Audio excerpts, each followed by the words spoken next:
Yes, by the invitation and the people, the service, the ministry, the willingness to serve. This is amazing. The feeling is mutual, Pastor. And I look forward to coming here. In fact, when I was coming today, I was caught up in traffic and I was panicking because I left in good time. And when I got through, I said, "Oh, praise God." Thank God. Yes. So we've blessed hope is. We've been fasting towards this program. Wow. The Believers Convention is a highlight of the year for many of us here. And this is not the first time we've been here, Pastor. No. When we realized that you were coming again, we were very happy because we know that God has blessed us through you before, and we know that the anointing of God is upon your life. Last night it was great. We had two speakers, two pastors in the house. Okay. Pastor John Burnett, Pastor Elubayo Ebusode. Okay. And both of them, without consulting one another, they shared about Moses. Wow. They shared about the glory of God in Moses' life. And Pastor, today as well, you talked about Exodus 34. That's right. And you talked about how the character of God. Yes. And how that should be mirrored in the church. Yes. It in fact,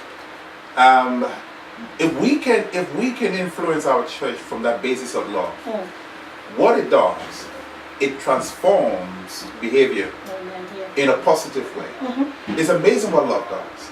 If an environment, if a community of people can embrace God's love in their lives, it transforms the community, and people who come with negative behavior, it transforms it into positive.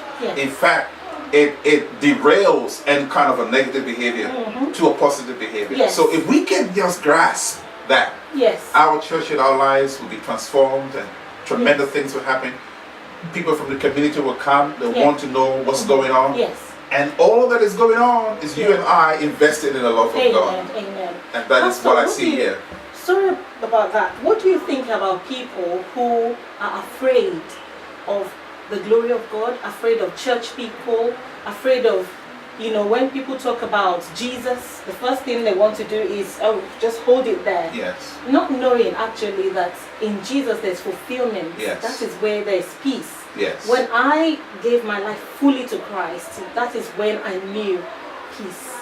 As in the essence of peace. We live in a community, we live in a community that's becoming more and more hostile to God, to the concept of God, to church, to religion, to Jesus Christ, in fact to the name of Jesus Christ. You will hear a little boy use the name Jesus Christ in a derogatory way, swearing way, and don't realize that in that name there is power. And so we live in a community society that is hostile, don't want anything to do with religion. And the government, society has given approval and license to that sort of behavior. What do we do as a church? Do we fold our hands? Do we go back in our cocoons and get discouraged? No. What do we do instead? We continue to press on, to love people in spite of. Continue to share the love of God in spite of. In simple ways. Just be who Jesus wants us to be. Continue to love Him. And if we do that, God will reward us. And those people who refuse God's love, God will create scenarios or incidences or an encounter for them to experience the love of God. So we must never give up in what we're doing. We must continually foster that. Thank you very, very much, Pastor Augustus. My pleasure. We are so grateful you're here, and viewers, you just need to be here. If you were not here yesterday or today, you have to come today, this evening, you have to come tomorrow, and there's also the banquet on Sunday. Sabbath is going to be explosive, and we just pray that God's blessings will also overflow from us over to you. God bless.